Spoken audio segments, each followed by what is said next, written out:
Here we go, ivory bags. Okay, let's start off with e4.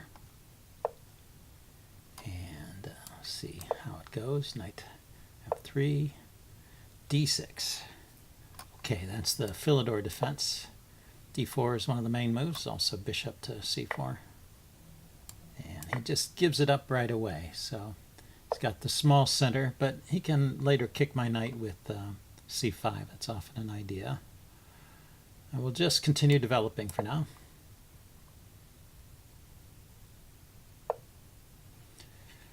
And well, I have a choice on the light squared bishop.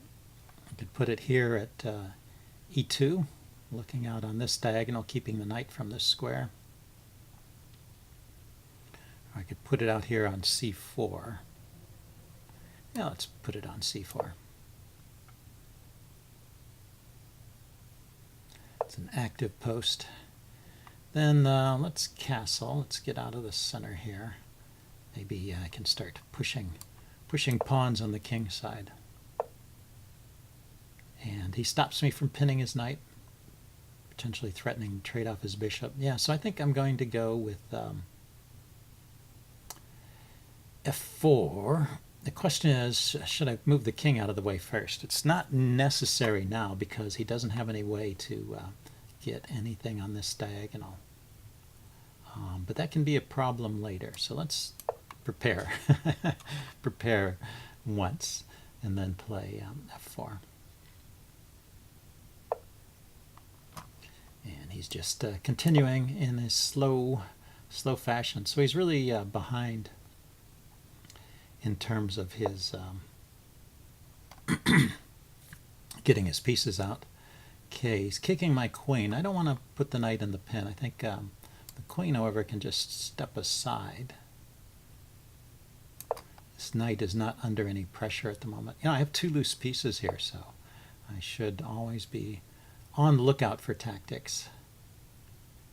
Now I'm going to drop the knight back. I think it's better here than on f5, where if he trades it off, I would get these doubled f pawns. Here, when he trades it off, I get a rook lift for free. Now, can I bring the queen up?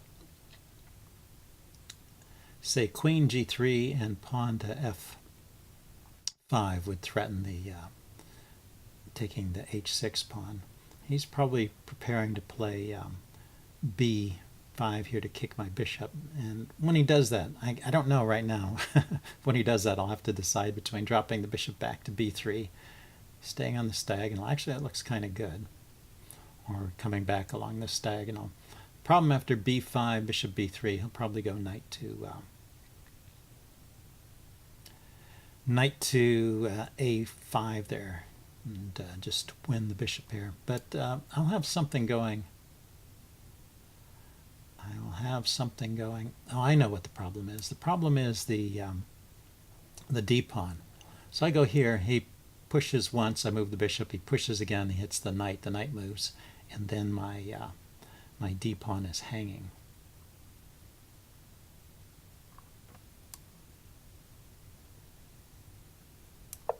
Why don't I try, now that my queen's out of the way, why don't I try just pushing the e-pawn. Yeah, I said d-pawn, but I meant e-pawn. My e-pawn was hanging. Let's try pushing that e-pawn immediately.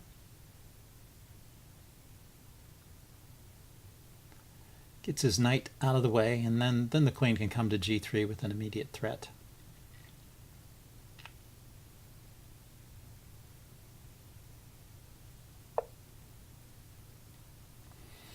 And yeah, see, so queen g3 actually defends this pawn, doesn't it? As well as threatening bishop takes h6.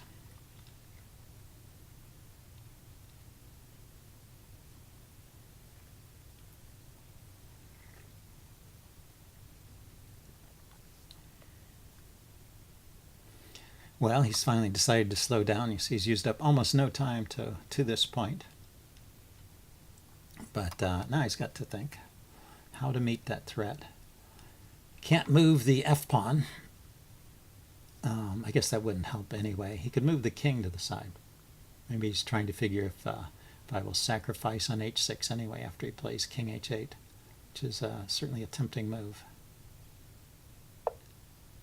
Ah, he's thinking about something entirely different. So that hits a pawn, it hits the rook. But I can first throw in this move, since he can't take anything with the check, and this threatens mate, so he has to respond. He responds in that way. That's pretty interesting. So I can trade here, and then drop my rook back to f2.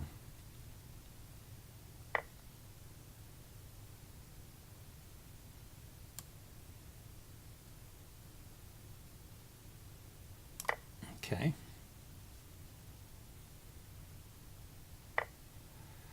So let's do that. Rook to f2 defends the c2 pawn. And now I think my work is done on that diagonal. And let's drop the bishop back here.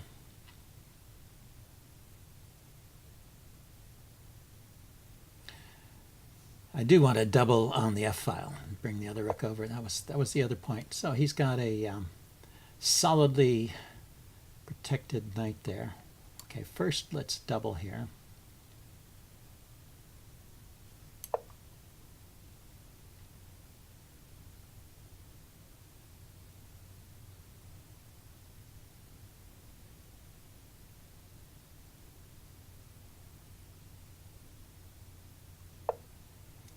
Then let's kick this knight.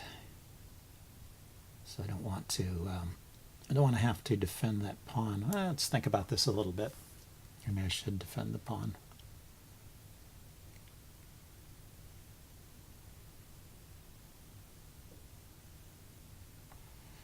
I still think kicking that knight is the thing to do. He can't come forward. He's got to go back.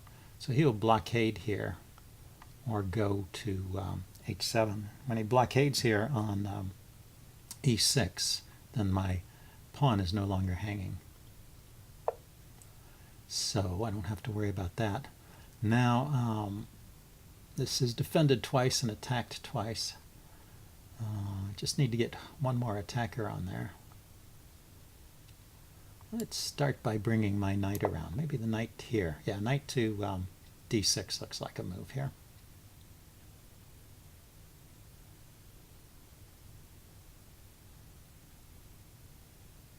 Yeah, he can kick my bishop. So I play knight d6. He takes my bishop. I take his rook. He takes back. He's got two pieces for a rook and a pawn. So I guess I will drop my bishop back here. See if he wants to trade or grab this pawn. Wants to grab that pawn. Okay. So let's go with knight to d6 then. That was my plan.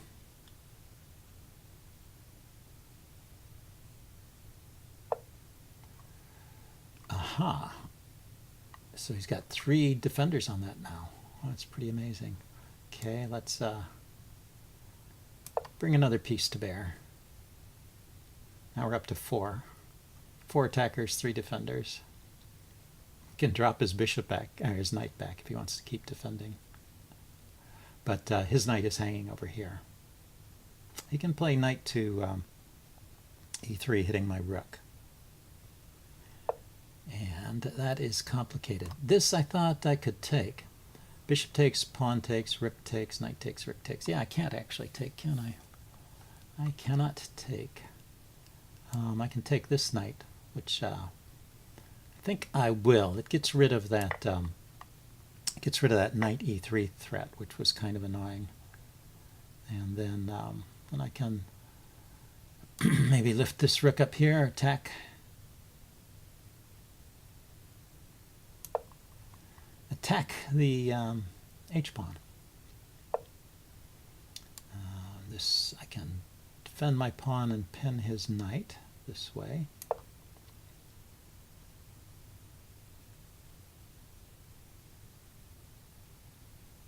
threatening knight to f5 here, the kind of fork. So now knight f5, he takes, I take.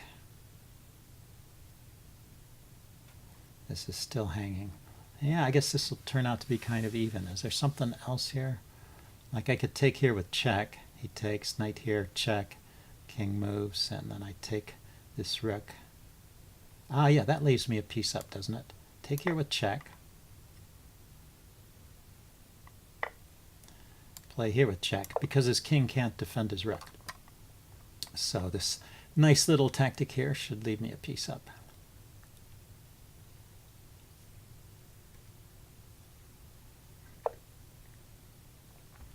And looks good. So 1, 2, 3, 4, 5, 1, 2, 3, 4, 5. So 5 pawns to 5 pawns.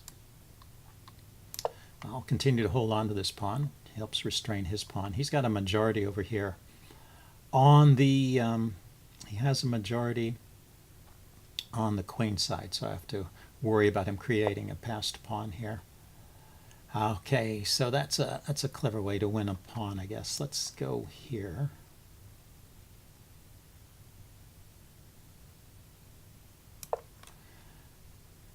Threatening to take on a3 if he, or a6 if he takes on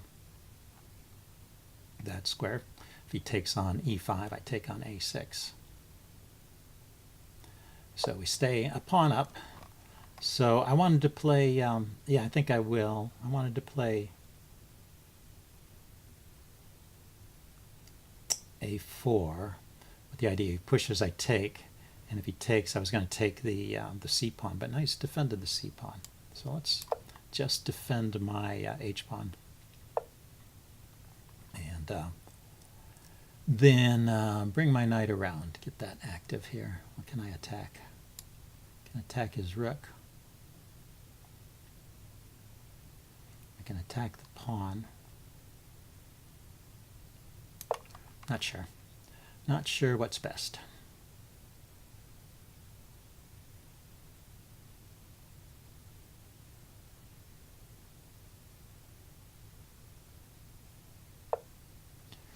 Okay, so he decided to drop down and attack my pawn. So now I can play a4. He takes, I take on c4. He pushes, I take on c4.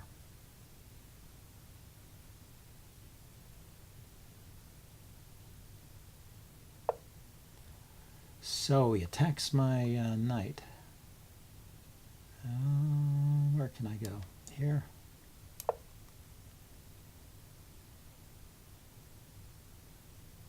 Stop him from pushing that pawn forward.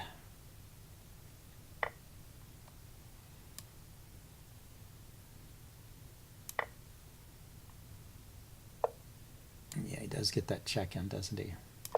And I'll get this pawn. Anyway, things will simplify here. Well, let's do this.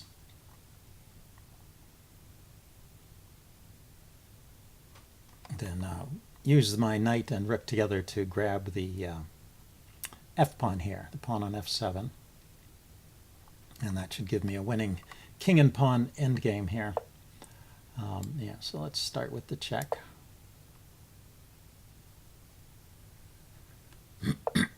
Okay, there's a forking square here and here.